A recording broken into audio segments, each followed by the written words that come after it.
AEW All Out 2023 is in the books, and all things considered, with all of the CM Punk drama and everything that transpired in the last 24 hours, I thought AEW put forth a great pay-per-view tonight.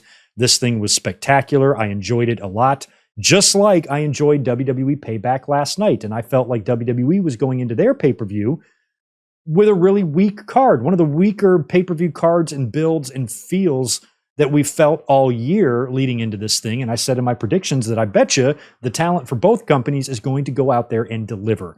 All the talent last night in WWE definitely came through, especially Trish, Becky, and all the participants in the tag team street fight. And tonight was no different. This show was fun. And the Chicago crowd, for the most part, behaved themselves. This show, of course, was in the United Center, as was Collision last night. And we did not see an overabundance of CM Punk chants. There might have been some, but I didn't notice any that were disrupting the show at all. There was some reports, rumblings online about AEW confiscating CM Punk signs, which I can understand that happening, but also asking fans to turn their shirts inside out. I don't think that's true. It could be, but in my heart of hearts, my gut tells me that why would you tell people to turn your own merchandise that they bought from you inside out? If you want to have a CM Punk sign up there and AEW wants to not draw attention to that, I can understand them taking signs away. Making you turn your t-shirts inside out is ridiculous, and there's no way I'm going to believe that. But in terms of the crowd, obviously they're disappointed about the CM Punk firing. They were very vocal on Tony Khan last night. Some fans thought that they were going to sabotage or hijack this show, and they didn't. They were having fun right from the word go. Chicago, had you not known, had you started watching the show and you didn't hear about the CM Punk news yesterday, you wouldn't have known any difference here whatsoever. So I thought the crowd had a good time despite everything. We've got some A's coming in. We got some B pluses. I would probably agree with the B plus. I gave Payback a B plus as well. I thought it was a great little card there. But tonight had a lot of good ones. I specifically liked Miro and Powerhouse Hobbs way more than I thought I would. I had high hopes for it. I just wasn't sure if they would achieve those hopes, and they did. Danielson and Starks was crazy fun. Takeshita and Kenny was amazing. The tag match was good. We had a lot of good stuff on the show, and it was a lot of fun. Now, the 0 hour, we were not here to watch live, but on the 0 hour, we had a big charity overbooked or over budget, I think it was called, Charity Battle Royal, where the winner got $50,000 donated to the charity of their choosing. This sounded like a manufactured way to me to butter up or kiss butt to the Chicago crowd. They had Hangman Page winning the Battle Royal, last eliminating Brian Cage with a dead eye on the apron. Pretty sick spot. Cage spilled to the outside. Hangman won. Later on in the show, Nigel McGuinness would announce that Hangman has donated his $50,000 to the Chicago Public Education Fund, which is a very nice charity. So they did all of that later. On the 0 hour, we also saw a 6-women tag, Sheeta teaming up with Willow Nightingale, who we love, and Sky Blue defeated Athena, Diamante, and Mercedes Martinez. Didn't really get much of a look on that match, but I did write down the finish. And then we had the Acclaimed, right when we went live here, 6-man action against Jay Lethal, Jeff Jarrett, and Satnam Singh. Karen Jarrett was out there. They brought out Aubrey Edwards to be the referee. And as expected, the Acclaimed and Billy won with their brand new scissoring championship belts. So that's what we saw on the 0 hour. Well, let's move on to the main card now. We have Better Than You Bebe opening up the show to defend their Ring of Honor Tag Team Championships against Alex Reynolds and Long John Silvers. And of course, the Tag Team Champions retained here. I wouldn't have seen it any other way. However, they had some interesting spots in this match. MJF gets hurt on a spot on the outside of the ring, hurting his neck, and has to be taken away. But you knew that he was going to be coming back out there finally after a while, after Adam Cole finds himself into some trouble. Crowd starts chanting and looking for MJF. Here he comes. He knocks the kangaroo kick, kicks the fuck out of these guys, and we get the big double clothesline for the win, much to the delight of the audience. Adam Cole and MJF had a blast in there. Fans were loving it, chanting. It was fun. Great opener. And even though you didn't think that Dark Order was going to win here, it was still really fun. And Dark Order were kind of playing the role of the heels here, and Evil Uno kind of showing some heelish sides of him, and I liked all of that. So fun match, even though there was really only one outcome for it to have. Speaking of matches that only really had one outcome, so did the next one. Samoa Joe, 7 days removed from his loss to CM Punk at All In, now has to defend his Ring of Honor television championship against Shane Taylor. Any other situation or circumstance, maybe I would see a way that Shane Taylor could win here, but based on what Joe has gone through over the last week, I wish there would have been time to call an audible last week before Punk went out there and said, you know what, you're losing now. Go out there and do the job to Samoa Joe. Let him choke you out right there in the middle of the ring. That's what I would have done. But unfortunately, Punk got to win again before he leaves the company, so you kind of had to get Joe back on the winning track here, and he was able to choke out Shane Taylor in the middle for the win and retain the Ring of Honor Television Championship. TNT title was on the line next. Luchasaurus defending against Darby Allin. Darby had Nick Wayne backing him up. We had Christian with Luchasaurus. And they did show the replay of Darby, I think last night, trying to explain to Nick Wayne why he forgave AR Fox so quickly and kind of told Nick Wayne to let it go. And I kind of thought that might play a role in the finish here because I predicted Luchasaurus to retain. I just didn't feel like this was going to be the time for Darby to take that title, especially after last week, the coffin match, how badly he fucked his spine up, all the crazy bumps he was doing. He was not 100%, and he said as much. Plus, he had the Nick Wayne possible dissension there, and I kind of thought something would happen with Nick Wayne. Darby got really, really busted open, and Christian was out there playing a factor in this. But in the end, it was Darby. He had Luchasaurus down kind of in coffin drop position, and then Christian starts attacking Nick Wayne, and Darby has to decide, hit Luchasaurus and win, or dive onto Christian to save Nick Wayne, and that hesitation allowed Luchasaurus to grab Darby, and I think he hit him with his finisher or choke slam or whatever it was, and got the win. Like I said, my notes are pretty light because we were watching this together, but Luchasaurus was able to retain. Christian got to celebrate with the belt, and I think Darby will live to win that championship another day. It just wasn't going to be here, and so far, my predictions were intact. And they would continue to be into this next match, which I loved. Might be my favorite match on the card. Miro taking on Powerhouse Hobbs. Now, in my predictions, I predicted Miro, but I was not confident about that. I didn't really want either one of these guys to take a clean loss because I like both and I want to see both get pushes, and I couldn't really decide who should eat this loss here.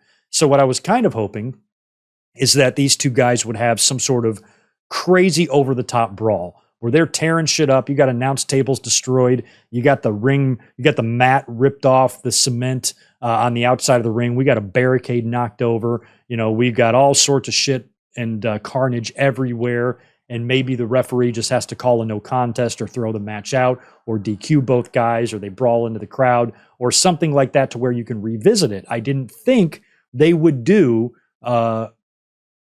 like a clean finish here, but they basically did. Now, this match was a big, meaty men slapping meat. Commentary team even tributed Big E with that comment there. The fans had a lot of meat chants. I forgot what the meat chants even were. You can remind me, but there were several different chants pertaining to meat during this match, which was super entertaining. And on top of that, they were beating the hell out of each other. Gunther, Sheamus level ass kicking here, but maybe even more. Hobbs with the bloody mouth.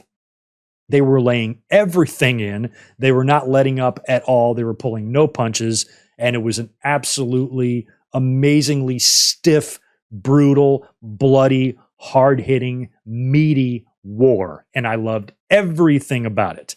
And in the end, we see Miro hook in the game over, and Powerhouse powers out of it, but Miro is able to reapply the hold a little bit later on after regaining the advantage on Hobbs, and Hobbs eventually has no choice but to tap out.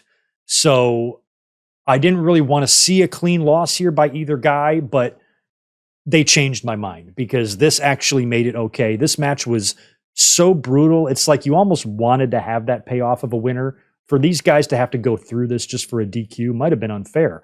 So you had to have a winner here. I thought maybe it would take a little bit more shenanigans or some sort of wonky finish or something to where you can revisit it later, but instead Hobbs just tapped out. But much like we would see from Orange Cassidy, I don't feel like Hobbs lost any steam with this loss because he had a really, really good fight. And after the match, you could tell they were going to maybe try to do a handshake spot here with both the guys. And Miro extends his hand, or it might have been vice versa.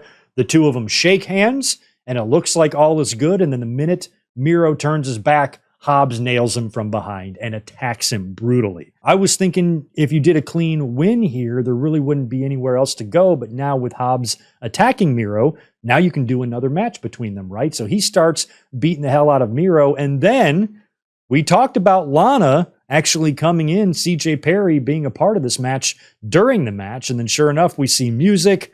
It's Miro's wife. I don't know if she really has a name in AEW yet. Commentary team just called her Miro's wife. She comes in with a chair and she whacks Hobbs on the back when he's attacking Miro, but Hobbs completely no-sells it. And Miro is able then to recover before Hobbs can do any damage to Lana or CJ. He runs Hobbs off, and then Miro is standing in the ring with his wife, and you think they're going to have a Randy Savage, Miss Elizabeth WrestleMania 7 moment, but instead he looks pissed and he kind of doesn't look happy to see her and leaves her in the ring all by herself. So how did he not know she was coming in? Didn't they ride to the show together? She had music, for fuck's sake. If he didn't know she was going to come out there and this whole thing was going to be a surprise, shouldn't she have just ran out there without music or without a Tron video or whatever it was? They had something on there. It said hot and flexible, right? His double jointed wife. So I think the Tron said like hot and flexible, and they had some music playing. You would think if this was an impromptu thing, or she just decided to run out there and help Miro, she would do that without music and without a nickname and all of that. And then that would make a little more sense for Miro to be like, what are you doing here? I don't like that you put yourself in danger. Sorry, I forgot to center myself here. I don't like that you put yourself in danger for me. And that would make a little bit more sense why he would be mad as a husband. But for him to walk away like this, I'm like, you guys rode together. You slept together last night. You know, you crapped in front of each other this morning. How in the hell did you not know she had a Titantron video or whatever they're called in AEW? How did you not know she had one of those things made that she was going to be called hot and flexible? How did you not know this, Miro? But anyway, Miro looked pissed that she came out there and helped him out, probably just because he didn't want his wife to be put in harm's way, and Hobbs could have really hurt her had he chosen to. So maybe that is the root of Miro's anger. I thought maybe she was going to turn on Miro and start and jump on Hobbs.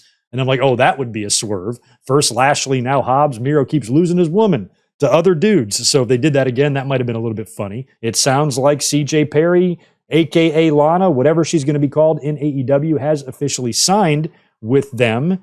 And you guys can let me know, does she have the graphic?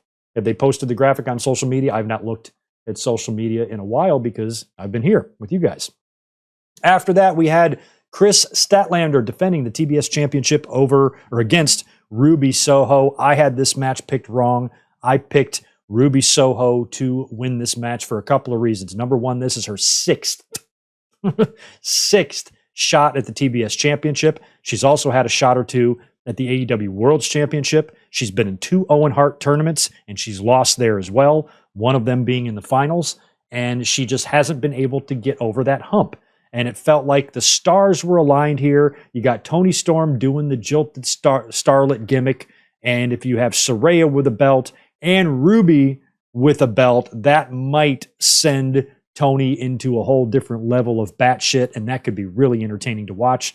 Plus, Jade Cargill hasn't been around. If she ever wanted to return and perhaps cost Statlander the win, giving it to Ruby so Statlander and Jade can now have their little thing, that made sense to me. It felt like a lot of things were lining up here for Ruby Soho to win the title. But one thing I forgot about was the fact that Toni Storm, I was thinking about her more along the lines of how she's going to react to 2 of her stablemates having belts. I kind of forgot that she's probably going to interfere in this thing and wind up costing Ruby the match based on what we saw at All In last week with Ruby running out there. So Toni Storm materializes from underneath the ring when Ruby has got a can of that spray paint that she's about to use on Statlander. Tony takes it away from her, and then Statlander is able to hit Ruby with her finisher and retain the title. So I'm fine with that finish. I just felt like if Ruby's ever going to get gold, I don't see a better opportunity than right there.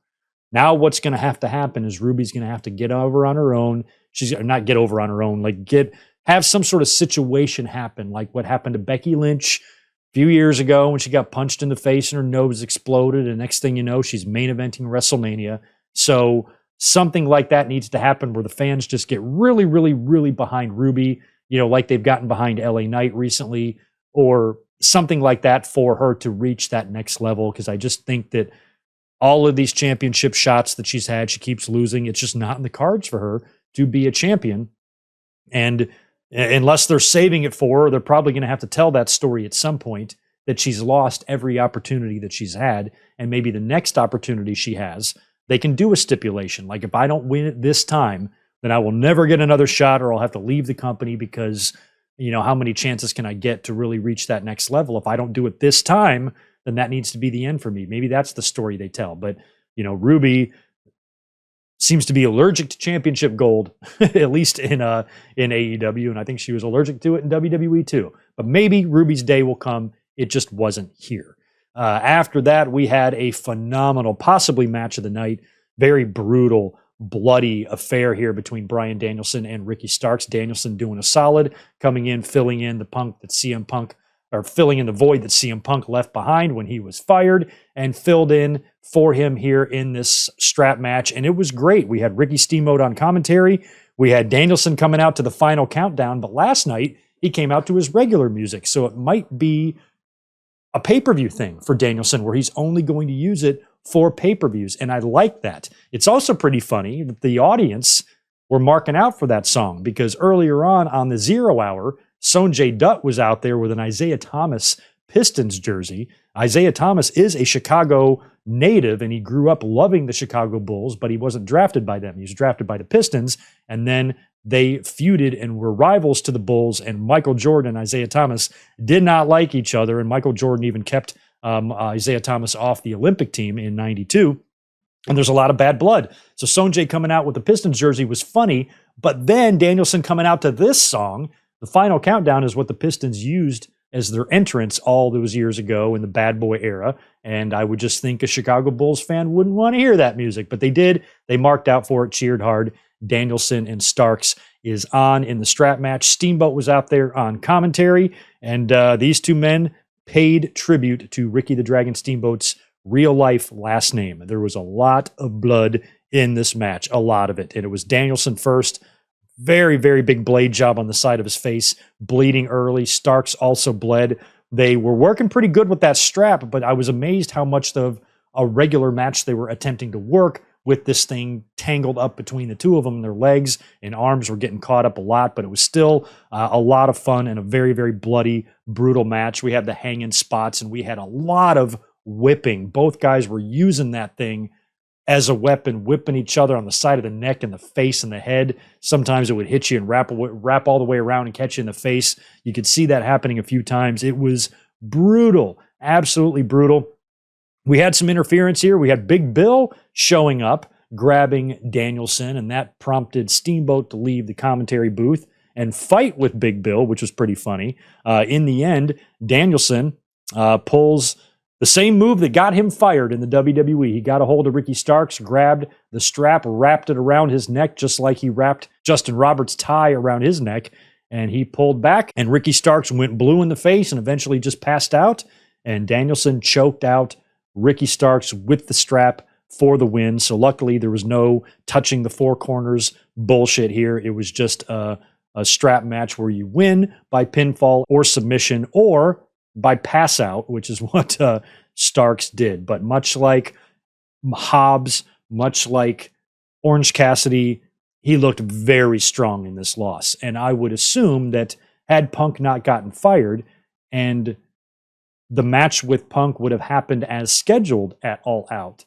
it probably would have been Punk winning the same way. It probably would have been Punk choking out Starks the same exact way Danielson did. So Danielson was an excellent replacement, filled that void perfectly, seamlessly. It was a great match, and AEW escaped this situation without it being too ugly in Chicago.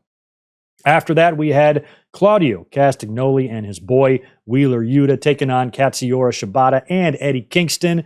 Eddie with the Terry Funk tribute shirt. Claudio sucks eggs. Loved that. Fun, hard-hitting match.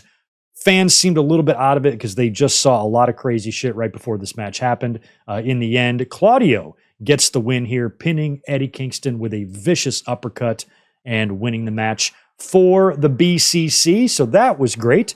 After that, we had a classic, instant classic here with Kenny Omega and Konosuke Takeshita. Loved every bit of this. It was so fun, so hard-hitting. It definitely had a Wrestle Kingdom vibe type of match to it, with the kickouts, with the V-triggers, with all of the reversals, and especially the kickouts, like I said.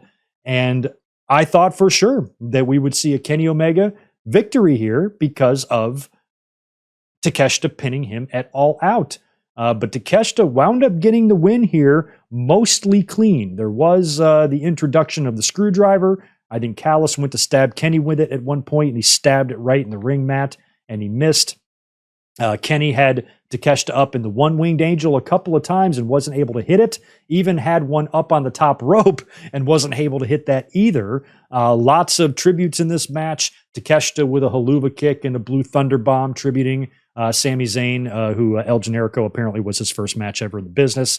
I'm not sure what gear Kenny's trunks were tributing. Maybe it was just DDT stuff or something somebody was pointing out to me. So he had some purpose behind his gear as well. Both guys looked phenomenal. I loved this match. I'm a big Takeshita fan. And Takeshita wound up getting the win here. Did he hit him with his big clothesline? What did he hit him with to put him down? I completely forgot. But Takeshita pinning Kenny completely, mostly almost clean, was a pretty big surprise considering that's 2 weeks now in a row that Takeshita pinned Kenny. One can only assume we are going to do one more match, and Kenny will probably win that. I would say Arthur Ashe. By the way, we got to rewind all the way back to the beginning of the card after MJF and Adam Cole won their match. As they are leaving the ring, Samoa Joe is coming out for his match. And as they pass each other, Samoa Joe pushes Max and he almost falls off the aisle or the entrance or the ramp there. And as he kind of laughs and he gets in the ring, and then MJF chases him down and attacks him, and there's a big pull apart. So I just brought up Arthur Ashe a minute ago. Not only might we get another Takeshita Kenny match there, we might also get Samoa Joe challenging MJF for the championship. I feel like that might be what they are setting up here for later this month. But Takeshita and Kenny was fun, and I loved it. FTR and the Young Bucks taking on BG Gold. I had this one predicted properly or correctly as well, because I thought since last week, the Bucks didn't want to shake FTR's hand, and then they set this match up kind of in the backstage area, and you knew something was going to happen here with these guys. And in the end, the heels did win. Billy Gunn's boys, I can't say enough good things about them, especially Austin. I think he's the shorter one. He is really good. His selling capabilities out there, and you know how animated his movements were super fun and entertaining. That is a fun little faction. Juice and Jay and the Ass Boys are a great faction, and I love them. They're kind of like a modern day kind of DX, just, you know, without the dick sucking humor and all that. They're just all crazy, and I think that's really fun. The only one who doesn't seem crazy is Jay White in that faction, but they got the win over the Bucks and FTR. And FTR and the Bucks might be headed for another showdown. We don't know. It doesn't seem like, since they were out here working together and the Bucks were hearing a lot of boos from the fans, it was actually the only time on the show where I felt like we were feeling the results of the CM Punk firing was when the Bucks were in there, because they were playing up to it. Last night on Collision, Matt did his victory lap around the ring, which I said earlier does not bother me at all, because even though there are no winners in this situation, we're all losers here.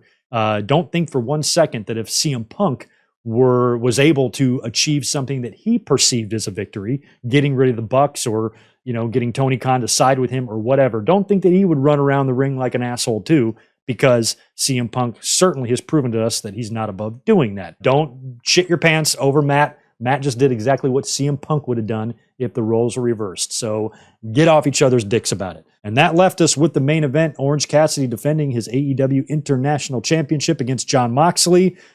Orange Cassidy with a great promo on Wednesday, talking about how beat up he is, how sore his body is. And a lot of people praised that. They have been really highlighting how hard Cassidy has worked holding that title for 320-something days or more, 330 days, whatever it is. He's held the belt for nearly a year now with all of these great title defenses, and some of them where he's nearly defeated and beaten, and he still finds a way to win. And at some point, that run has to end.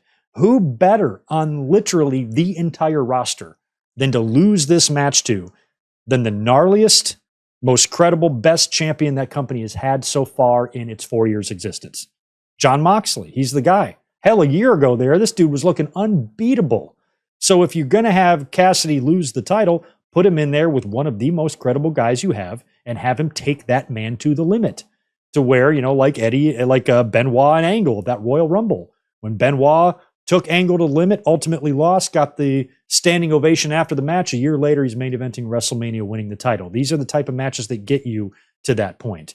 And you knew they were setting up for that here with Cassidy fighting the blood on him. I mean, he bled and Moxley didn't bleed at all. I think the only blood on Moxley on his face was from when he was biting the bloody head of Orange Cassidy. Moxley also had Cassidy's blood all over his arms. So the fact that Cassidy bled buckets and Moxley didn't bleed at all, I really like that. Moxley was dominant early in the match, but you knew we were going to get that classic Orange Cassidy flurry, and we did. He was really mounting a big comeback here, had Moxley on the ropes, had Moxley down for near falls a bunch of times. So many just nasty spots, the pile drivers, the neck spots, the stuff on the outside when they peeled back the mat. And like I said, all of the blood that was going on. The ring mat was stained. Orange Cassidy's jeans were stained. It was just like blood everywhere. And after all of the kickouts, I think even a Death Rider kickout, Moxley finally just got pissed and just picked up his limp body and just beat him a few more times. One more big finisher there on OC, and there was no way he was going to kick out of that one. And Moxley beat him, becomes the international champion, perhaps even elevating that belt, that mid-card belt that now is on one of your top stars in the company. That's a belt that Moxley, since it is an international title, that maybe Moxley could take and defend in New Japan or defend on a regional level or indie level. He made an appearance in Chicago over the weekend. I think he confronted Mance Warner or whatever. And so he likes doing this stuff. So he's, I guess, maybe the right guy to carry this belt around for a while. But as you noticed here tonight after the match, Orange Cassidy got the moment. He got the moment in the losing effort to where the fans just appreciated the effort. They appreciated the fight. They appreciated the heart. And I loved it. I mean, I would like to say, and I would like to think that a match like this silences the Orange Cassidy haters, but it won't. It won't. Fans who just refuse and are so stubborn and they don't want to have any fun just aren't going to have any fun. And when you whack off to the type of rhetoric that you hear from Cornette and others, they're never going to be able to admit that this guy is one hell of a professional wrestler. He's entertaining, he's over, and he had a great main event pay-per-view match in one of pro wrestling's smartest markets and hottest markets in Chicago, and the fans there seem to completely accept him in that role. Nobody's screaming about his pockets or anything like that or whatever else ruffles the panties of these butthurt assholes. None of that was going on. Everybody thought the match was great. It was awesome. It was fun. And it's what pro wrestling is all about. And I loved it. I thought it was great. And overall, very good show and very good effort by the talent. They were all in a tough spot from the past week, all the stuff going on in that company. And a lot of the wrestlers there might be frustrated or tired of it or really wanting to see a resolution. Now that they've gotten that, maybe this is where they can start focusing and moving forward. 1 year to the day, All Out last year ended in catastrophe. This year felt like a new beginning. But anyway, I thought it was fun show overall. Good stuff. And yeah, good effort from everybody involved in AEW. But I think now it's time to regroup. They've got Arthur Ashe coming up. They've got Wrestle Dream coming up on October 1st. There's a lot going on. I mean, that's all in, all out, Arthur Ashe and a brand new pay-per-view, all within a month. Tony, you got to figure that out. You got to spread this out better. This is going to present you with problematic booking, I would just think, if this is something you're going to do. I would try to move Arthur Ashe to a different time of the year. Move it to March. Move it to around WrestleMania time or something, or some other parts of the year where you don't have so much shit going on. I think would be a better option there. But when you stack up all of these shows in a row, and the Arthur Ashe thing seems to be an annual type of thing too, always the same time of year, Tony, you have to move something. You have to, because this is just crazy. Move these don't have all these big shows blocked together. Spread them out, man. But anyway, my ass is exhausted. It's been a long day. I want to thank all of you guys for being here, for the watch along, for the review. Thank you so much. I will not be here for a Raw review tomorrow, but my plan is to be here on Wednesday because it's my birthday and Dynamite is on. So maybe we'll do a birthday stream. Stay tuned. Either way, you'll be hearing from me real soon, and we will be up here to resume our members only Saturday night's main event watch alongs as soon as I finish out my calendar for this week. So stay tuned. Smash that thumbs up button out the door. Make sure you subscribe, and I will catch you guys in just a couple of days. Thank you so much for being here. Have a great rest of your Sunday night. Peace.